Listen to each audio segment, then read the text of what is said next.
nagpahayag po si dating Pangulong Rodrigo Duterte na di umano ay magpapatay na daw po siya ng 15 senador. Okay. In relation po sa impeachment case kay VP Sara Duterte. May mga calls po para imbestigahan daw po ito ng NBI. Ano po ang tugon niyo po nito? Remember that the speech was delivered during political rally, no? Ay na ano niya proclamation ng kanyang mga kandidato para sa senador. Ano yun alam niyo in a political speech, ano yan rhetorics. Nung inaano namin yan inaalaw yan ng ating political system na katulad nun during the past administration noon si President Duterte na laging ganyan puro patayan, no? Pagka inano nyo ang aking bayan, pagka sinira nyo ang mga kabataan ng bayan, papatayin kita. Yung mga ganun ba salita ni Presidente during the past administration, binabait yun ng ating mga mamamayan, no? But then time has changed, no? Ngayon, maaaring yung mga tirada ni Presidente na ganun, puro patayan.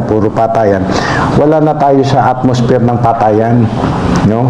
Ngayon kailangan na yung katahimikan, no?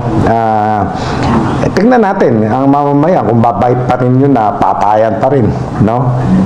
Pero yun nga, nakikita ko rhetorics lang yan, part lang ng kanilang political propaganda. Ganun ho. Opo. Mismo mga congressman po like si Congressman Agyong nagbanggit po na dapat daw imbestigahan po ng NBI dahil na binantaan daw po itong dating Pangulo ang mga senador. Ano pong thoughts niyo po doon? Alam nyo, ang binantaan 15 senador. Hindi natin malaman kung sino doon sa sitting senators o yung bang kakandidato na senators. Tapos mawalang galang na si kay Congressman Agyong at sa iba pa na congressman natin, nag-i-instigate sila na mag-imbestiga ang NBI. Hindi naman sila yung tinatakot yung mga senador Dapat yung mga senador, kung sino man, silang magreklamo kung alam nila na sila yung tinatakot na ipapapatay. Ganun po So, ibig sabihin po ngayon, hindi po muna tayo magkasagawa ng investigation unless may mag-complain po? Yes. Alam nyo, yun nga, sinasabi ko sa inyo, part yan ng mga political propaganda ng isang political party. Mag-deliver ng mga rhetorics, no? Ganun. But nevertheless po, sineseryoso po natin tumagan itong statements nila. Yun. Kayo na nga nagsabi sa akin, Sir, anong masasabi nyo doon sa joke ni President Rodrigo Duterte na papapatayan 15? O kayo na nagsabi, joke Miski kayo accepted ninyo, na joke lang yun, no? Ganon. Magaling mag-deliver si Presidente Digong, but then, tingnan natin kung kakagatin pa ba yun ng mamamayan ngayon. Di ba?